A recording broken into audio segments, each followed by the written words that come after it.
it gives me no pleasure in saying this. I believe that this honorable court is biased against Mr. Williams and or his counsel, and I ask you to consider recusing yourself, or don't do this again to me. So, like I told y'all, I've been going and watching this trial basically from the beginning, and I'm telling y'all, Brian Steele planned this move 3 months ago. Check it out. In regards to what, sir? Your comments. Oh, okay, what's your motion?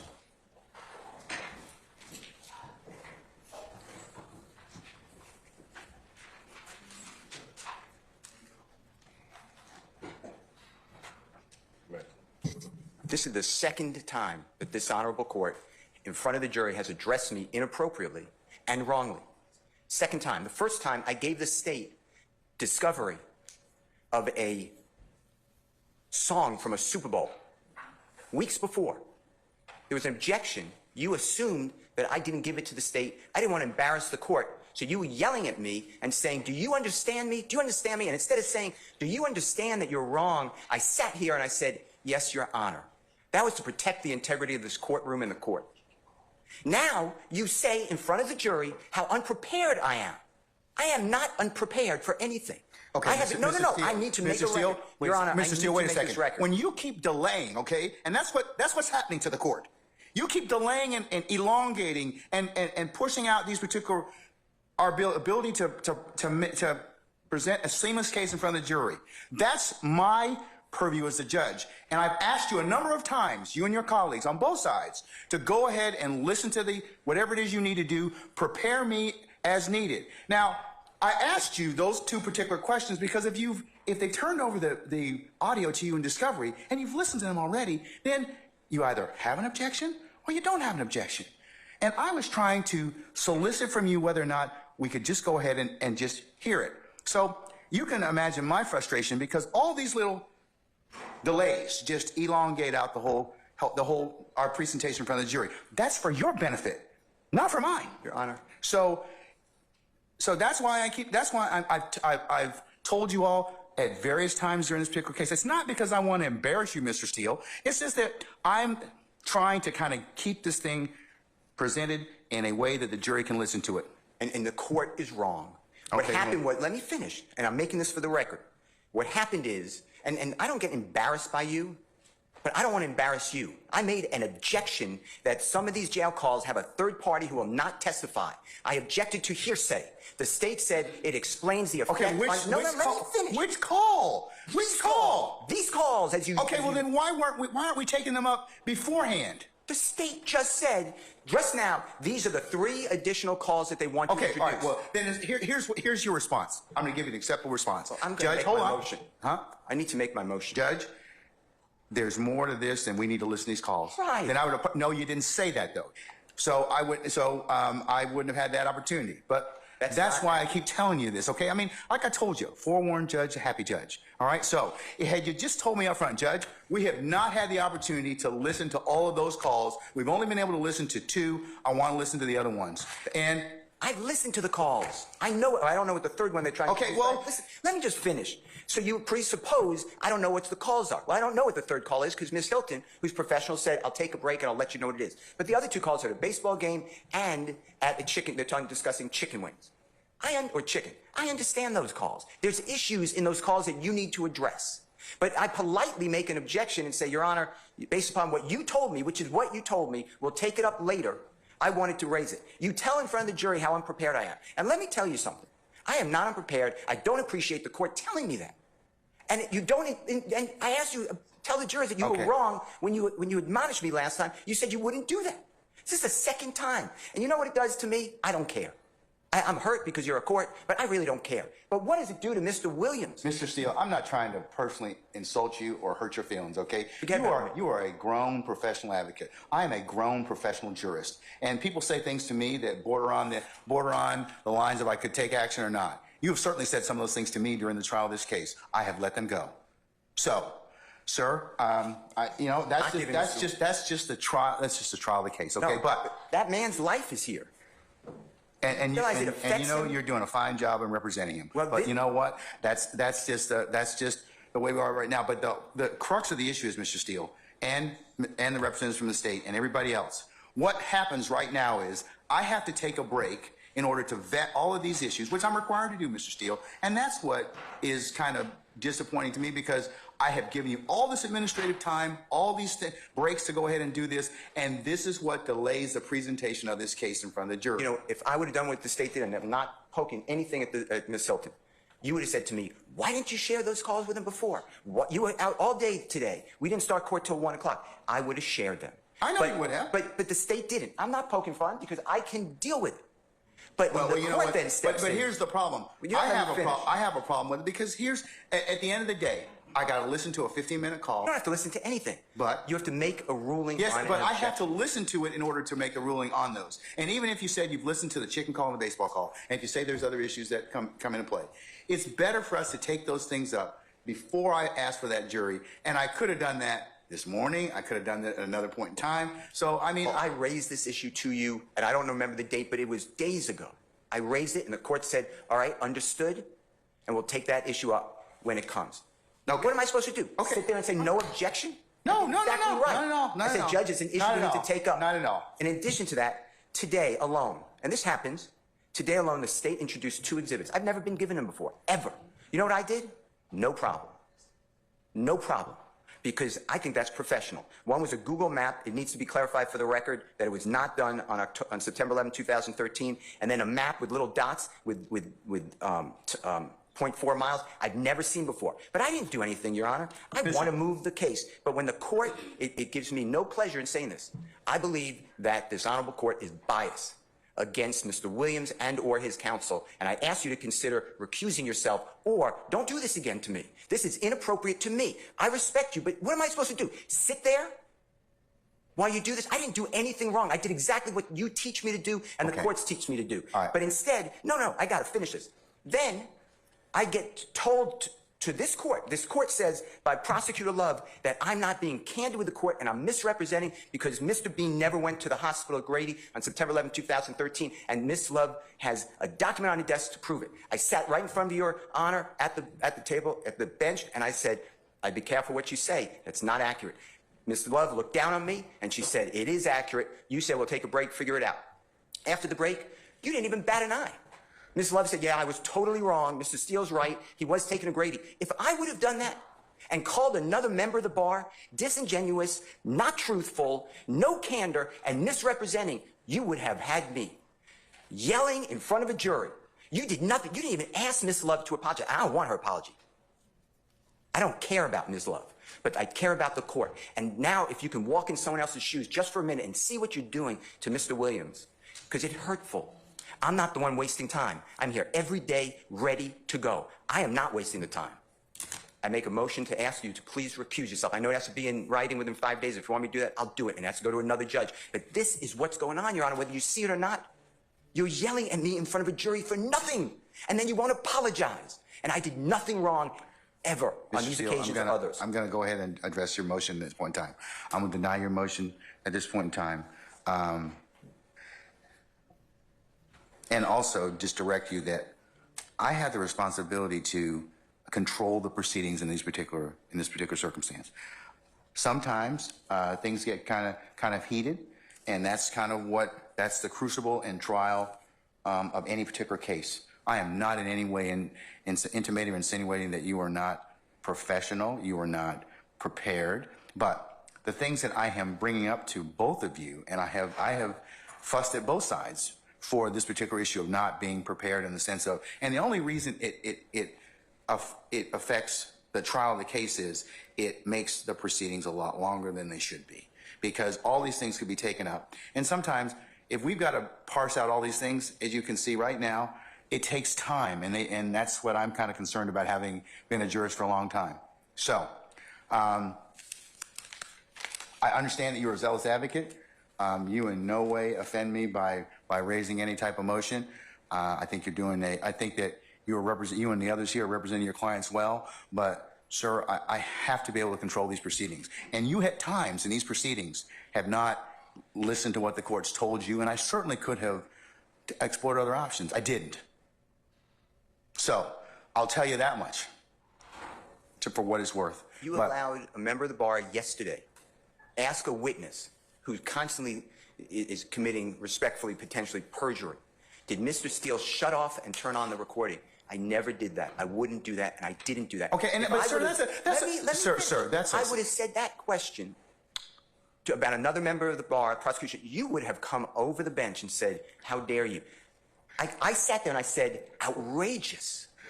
You denied the motion. I think 3 other people made motions to strike or to object. You denied it. Judge, I'm just telling you the appearance, if not the reality, is not good here. I'm being... What, to who?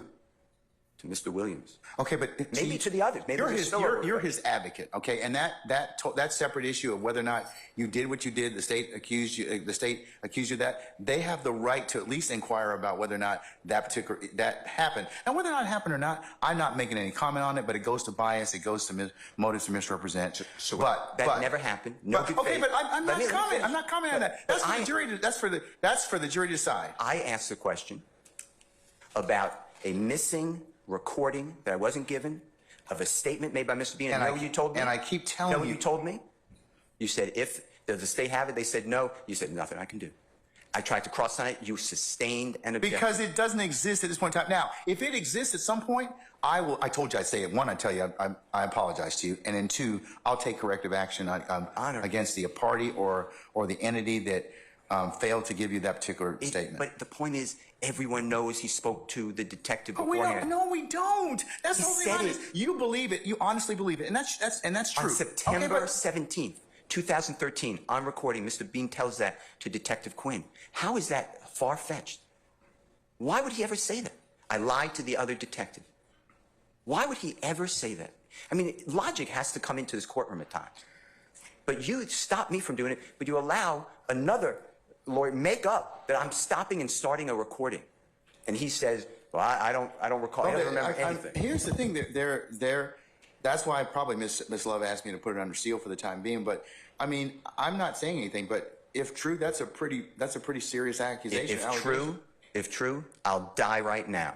How about that, Judge Glanville? Your Honor, I object to this. I don't care about her objection. I'm speaking with the court. Your Honor, I object. I'm speaking with the court. Okay. I'm speaking with the court. Let him finish, and then you can state your. My point is, if you don't see what's going on, it's because you're not viewing it out of the lens of a juror. Mr. Steele, I can't do that. I have to be the referee. So the jury decides those particular issues of believability and credibility. Now, I'm not getting into the throes of war between you and the state. That's your business, and that is certainly nothing to do with the throw of war. No, but I mean, it's your ability as an advocate. I told you before. That's your ability as an advocate. All right. What I'm saying is, you said in front of this jury, I was unprofessional. I am not unprofessional. You were wrong.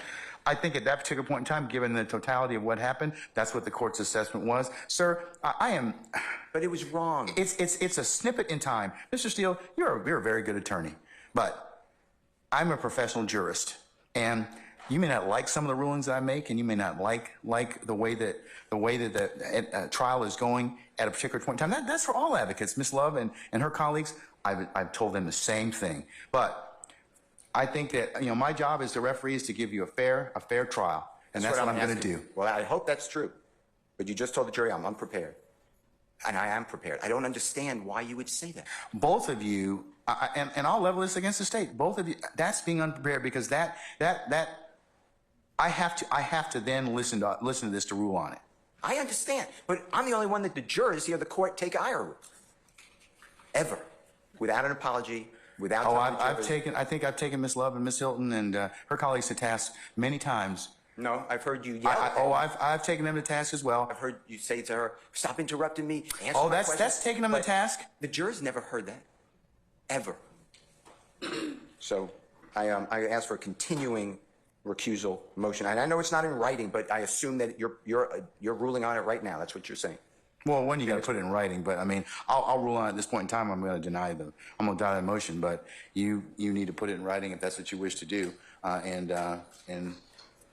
I'll appropriately. I'm also asking for a mistrial based upon your statements. I think I made that clear, but I'm asking for a mistrial. Okay, now, Ms. Love. I don't think it's a fair forum for Mr. Williams. Okay. And I don't want to ask for a mistrial, but I have no choice when the court is saying what it said, and I'm not going to repeat it in front of a jury. That's hurtful. And I'm not saying me. I mean, regardless of what I think of it, it's hurtful to Mr. Williams getting a fair trial. Now, there's this one super fan who comes on here and says, "You're obsessed with Brian Steele. You hate him." Even though I gave the man A pluses, so I'll give him an A on this one. Actually, an A plus. Brian Steele, in his motion, said that people outside of this court are saying that you're biased, and I've definitely said it, and I believe Cuff Boy said it as well. If there's other channels that said it, then shout out to them. I don't watch them. I watch the trial, then I make my own conclusions. I think y'all can pretty much say that. But you always bring up Cuff Boys like people want me to beef with him. He got 2 million subs. I ain't beefing with him. It'd be cool, but it wouldn't do anything. But that's a whole nother thing for a whole nother thing. Brian Steele, I think, planned this. And it's so sinister and it's so dope to see because of the art of manipulation in it. Side note, I am a huge Sir Arthur Doyle damn near fan. So Sherlock Holmes mysteries are one of my things. And one thing that I do well is I observe Brian Steele knows for a fact that, hey, homie, the jury is watching this. They are. The jury has basically been out damn near a month. By next week, it's going to be a month that the jury has not been in court. Judge Glanville, he's going to have to start doing Saturday court, bro. Ain't no two ands about this. Why do you say Brian Steele is playing chess? 3D chess. Some people say 4D chess, 3D chess, whatever. All right, cool. Because I know that if I was on the damn jury, I would want to know what the hell is going on. Why are we being delayed? You think I'm finna play stupid and act like I don't see all this stuff? Hell, the news is reporting on this. The words that they use to describe the judge and the prosecution team are so meticulous that they paint the illustration that they evil as hell and that they dirty. Do you think that regular people who are in Fulton County, some who are voting Republican, some who don't match the pigment of us, some of them ain't some Trump Trump supporters that think that Trump got did dirty by the law and that Fulton County is dirty as hell and that they don't see all this? Now, I'm not saying that that's coming in, but I'm saying it's a slim possibility. By them painting the court and the justice system of Fulton County as dirty, as biased, as all of these things, when you heard Weinstein say the cloud that is over the states and the whole entire court right now, and then the judge turned around and said, no, I'm not going to grant you this, and said, yeah, I'm going to grant it, and then just said, F it, let's not even do this, let's just get straight to it. Bro, I think they knew and they know that the jurors is watching this.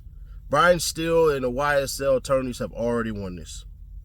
If they put a new judge in there, that judge is going to come in and know, hey, these niggas will try to get a mistrial quick as hell. They gonna try to get a recusal quick as hell.